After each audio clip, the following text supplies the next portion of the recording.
Méditons avec la communauté des disciples du Christ vivant en ce lundi 30 décembre 2024, 6e jour dans l'octave de Noël, année liturgique C. Première lecture. Lecture tirée de la première lettre de Saint Jean au chapitre 2, versets 12 à 17. Je vous écris, petits enfants, vos péchés vous sont remis à cause du nom de Jésus. Je vous l'écris, parents, vous connaissez celui qui existe depuis le commencement. Je vous l'écris, jeunes gens, vous avez vaincu le mauvais. Je vous l'ai écrit, enfants, vous connaissez le Père. Je vous l'ai écrit, parents, vous connaissez celui qui existe depuis le commencement. Je vous l'ai écrit, jeunes gens, vous êtes forts, la parole de Dieu demeure en vous, vous avez vaincu le mauvais. N'aimez pas le monde, ni ce qui est dans le monde. Si quelqu'un aime le monde, l'amour du Père n'est pas en lui. Tout ce qu'il y a dans le monde, la convoitise de la chair, la convoitise des yeux, l'arrogance de la richesse, tout cela ne vient pas du Père, mais du monde. Or, le monde passe et sa convoitise avec lui. Mais celui qui fait la volonté de Dieu demeure pour toujours. Parole du Seigneur. Méditation. Bien-aimés dans le Christ, que la joie de la nativité nous accompagne chaque jour de notre vie.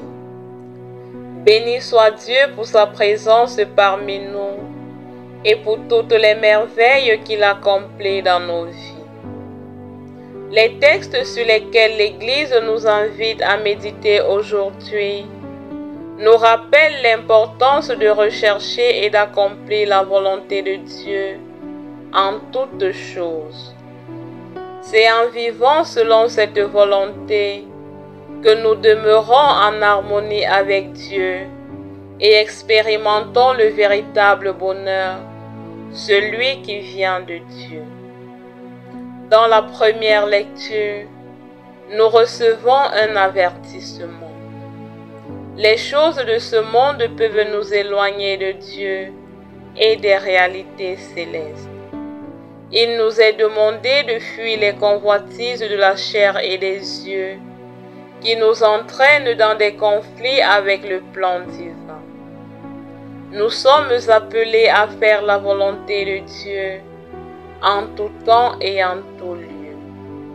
Et nous savons bien que faire la volonté de Dieu, c'est aimer notre prochain, être charitable et choisir de faire le bien en toutes circonstances. Le service de Dieu et du prochain est la boussole qui nous conduit à la véritable joie céleste. Dans l'Évangile, Anne nous donne un exemple parfait de fidélité à la volonté de Dieu. Malgré ses forces épuisées, elle continue de servir Dieu par sa présence constante au temple, dans la prière et le jeûne. Elle ne se rendait pas au temple seulement pour elle-même, mais aussi pour annoncer la bonne nouvelle du Christ. Par son service, elle apportait un sourire sur le visage de ses frères et sœurs, leur offrant ainsi un rayon d'espoir. Frères et sœurs bien-aimés, la question qui doit nous interpeller en ce lundi de l'octave de Noël est la suivante. Quelle place accordons-nous à la volonté de Dieu dans nos vies? La recherchons-nous activement chaque jour? Nous avons accueilli l'enfant Jésus dans nos paroisses et dans nos cœurs, mais sommes-nous prêts à le suivre chaque jour?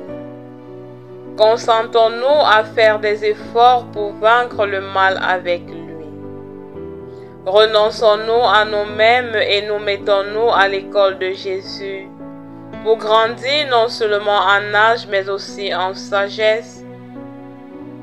Le véritable bonheur se trouve dans l'intimité avec notre Dieu à travers l'accomplissement de sa sainte volonté. Prions. Seigneur Dieu notre Père, nous te rendons grâce pour ta présence parmi nous en ton Fils Jésus-Christ. Donne-nous la grâce de l'accueillir dans nos cœurs. Que sa présence en nous suscite en nous le désir profond d'accomplir ta volonté et que nous fassions des efforts chaque jour pour la vivre pleinement.